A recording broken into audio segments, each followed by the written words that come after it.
और वीना नाम की दो पड़ोसनें रहती थी। वीना का परिवार फूला फला था। उसके पति की कमाई भी काफी अच्छी थी। वही माया एक विधवा थी। उसके पति को मरे हुए 4 बरस बीत गए थे और वो गांव में छोटा मोटा काम करके अपने और अपने बेटे का पेट पाल रही थी। रवि और रोहन एक साथ खेला करते थे। चल रवि, मैं बाजार जा रहा हूँ।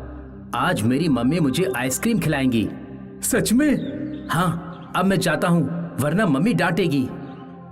रोहन वहां से चला गया, पर रवि के मन में आइसक्रीम खाने का ख्याल घर कर गया। रवि ने कभी आइसक्रीम खाई नहीं थी, बस दूसरे बच्चों को खाते हुए देखी थी।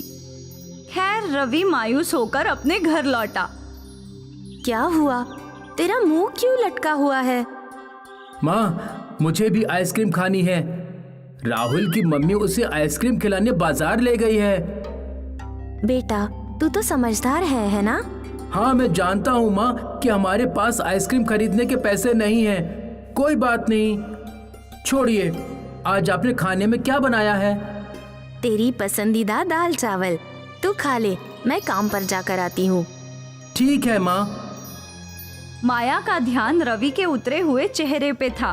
वो रास्ते भर रवि के बारे में सोचती रही। काश मैं कुछ और पैसे कमा लेती, जिससे मैं रवि को आइसक्रीम खिला सकती। उस बेचारे का कितना मन है। हे भगवान, मेरी मदद कर दीजिए। वृक्षदेव ने माया की बात सुन ली और उसके सामने प्रकट हो गए। पुत्री, मैं तुम्हारी विपदा समझ सकता हूँ। तुम अपने बेटे की इच्छा पूरी करना चाहती हो और इसमें मैं तुम्हारी मदद कर सकता हूँ। हे प्रभु, आप सच में मेरी मदद करेंगे? क्या मेरा बेटा सच में आइसक्रीम खाएगा? हाँ, ये लो। वृक्षदेव ने माया को कुछ बीज दे दिए। इन्हें अपने आंगन में बो दो। अगले दिन इसमें से जो पौधे आएंगे उनमें आइसक्रीम टंगी होगी। आइसक्रीम के पौधे? हाँ। माया ने वृक्षदेव का आशीर्वाद लिया। वो जादुई बीज लेकर अपने घर लौटी। घर के बाहर आंगन में एक छोटा सा खेत था। माया ने सारे बीज इसी छोटे से खेत में बो दिए। माँ, ये आप क्या कर रही हो? मैं आइसक्रीम के पौधों के बीज बो रही हूँ। आइसक्रीम के पौधे? हाँ बेटा, वृक्षदेव ने खुद मुझे ये जादुई बीज दिए हैं। इनमें आइसक्रीम उगेगी सच में?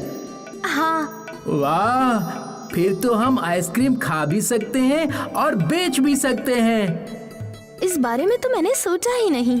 अगर हम ढेर सारी आइसक्रीम उगाकर बेचे तो हमें बहुत सारे पैसे मिलेंगे और मुझे गांव में काम करने की भी जरूरत नहीं। हाँ माँ, हम तो बहुत पैसे वाले हो जाएंगे। बिल्कुल। अब इन बीजों में पानी डाल दो। जी माँ। आज आप काम पर नहीं जा रही? नहीं बेटा, कल हमारे खुद की आइसक्रीम के खेत होंगे, तो मैं भला दूसरों के यहाँ काम करने क्यों जाऊँ? वो भी है। माया ने सोच रखा था कि अगले दिन आइसक्रीम उगेगी। वो उन आइसक्रीम्स को बेचकर बहुत सारे पैसे कमाएगी। इसी विचार से वो अपने काम पर भी नहीं गई। उसके मन में पैसों का लालच आ गया था। रात में उसे नींद भी नहीं आ रही थी। वो सोच में डूबी थी कि आइसक्रीम बेचकर वो कितने पैसे कमाएगी। मुझे एक आइसक्रीम कितने में बेचनी चाहिए? क्या सारी आइसक्रीम अलग अलग होंगी या एक जैसी? ये सारे ख्याल उसके दिमाग में घूम रहे थे। खैर, सुबह हुई और माया दौड़ते हुए घर से बाहर आई और उसने अपने खेत देखे तो वहां कुछ भी उगा नहीं था। अरे ये क्या? वृक्षदेव ने तो कहा था कि वो जादुई बीज है, उनसे एक दिन में ही आइसक्रीम का पेड़ उग जाएगा, पर ऐसा कुछ नहीं हुआ। माया मायूस हो गई थी। रवि भी घर के बाहर आया और अब उसका भी मुंह लटक गया। माया ने रवि का हाथ थामा और उसे लेकर निकल गई। वो उसी वृक्ष के पास आई। वृक्षदेव, वृक्षदेव! वृक्षदेव प्रकट हुए। क्या हुआ पुत्री? तुम इतनी क्रोधित क्यों हो? आपने कल मुझे जादुई आइसक्रीम के बीज दिए थे, और कहा था कि एक ही दिन में वो उग जाएंगे, लेकिन उन बीजों में से तो कुछ नहीं होगा। ऐसे कैसे हो सकता है? पुत्री, क्या तुम मुझे बता सकती हो कि तुमने क्या किया? मैंने वो बीज अपने छोटे खेतों में बो दिए और उन्हें पानी भी डाल दिया। फिर भी नहीं उगे? अजीब है। खैर, ये लो नए बीज। इस बार जरूर आइसक्रीम के पौधे उग जाएंगे।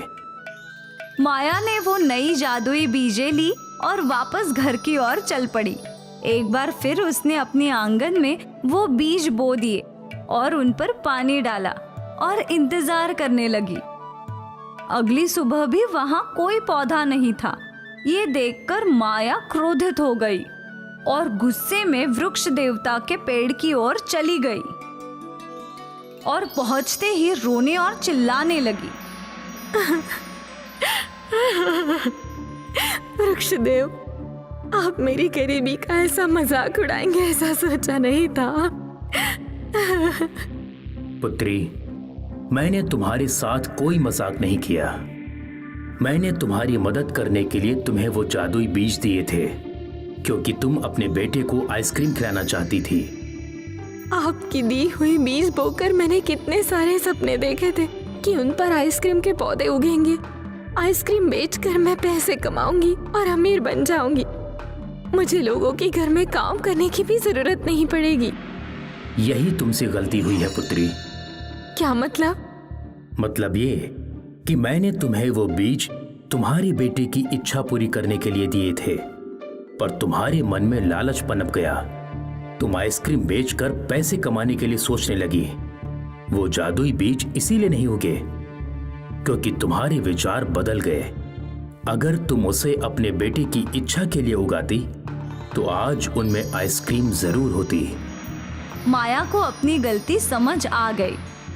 देव ने एक बार फिर उसे जादुई बीज दिए। इस बार बस अपने बेटे की इच्छा पूरी करने का संकल्प लेना। लालच से दूर रहना पुत्री। माया वो बीज लेकर घर लौटी। उसने बीज बो दिए, पर आज उसके दिमाग में कोई भी लालच नहीं था। वो बस अपने बेटे को आइसक्रीम खाते देखना चाहती थी। अगली सुबह रवि घर के बाहर गया तो वो नजारा देखकर हैरान हो गया। माँ, आइसक्रीम उग गई। माया भी उत्सुक होकर घर से बाहर आई और उसने देखा कि एक नहीं कई सारे पौधों पर आइसक्रीम थी और कई गरीब बच्चे उन पौधों को देखकर लाल टपका रहे थे। अरे बच्चों, तुम लोग आइसक्रीम तोड़ सकते हो। गरीब बच्चों ने और रवि ने आइसक्रीम तोड़ ली और खाने लगे। सभी के चेहरे पर संतुष्टि देखकर माया को अपनी गलती समझ आ गई। आइसक्रीम बेचकर तो बस पैसे मिलते, पर ऐसी संतुष्टि नहीं मिलती। धन्यवाद वृक्षदेव, इन आइसक्रीम के पौधों के लिए और मुझे ये सब समझाने के लिए कि पैसे ही सब कुछ नहीं है। आपने मुझे लालची बनने से बचा लिया। माया ने भी एक आइसक्रीम तोड़ ली और दोनों माँ बेटे खुशी खुशी आइसक्रीम खाने लगे और वो लोग मुफ्त में सबको आइसक्रीम बांटने लगे। कड़ी गर्मी के मौसम में ठंडी आइसक्रीम लोगों को अलग ही संतुष्टि दे रही थी। माया वापस अपने काम पर लौट गई। आज वो भले ही गरीब रह गई, पर मन से वो बहुत अमीर हो गई। वो खुशियाँ बांटना सीख गई।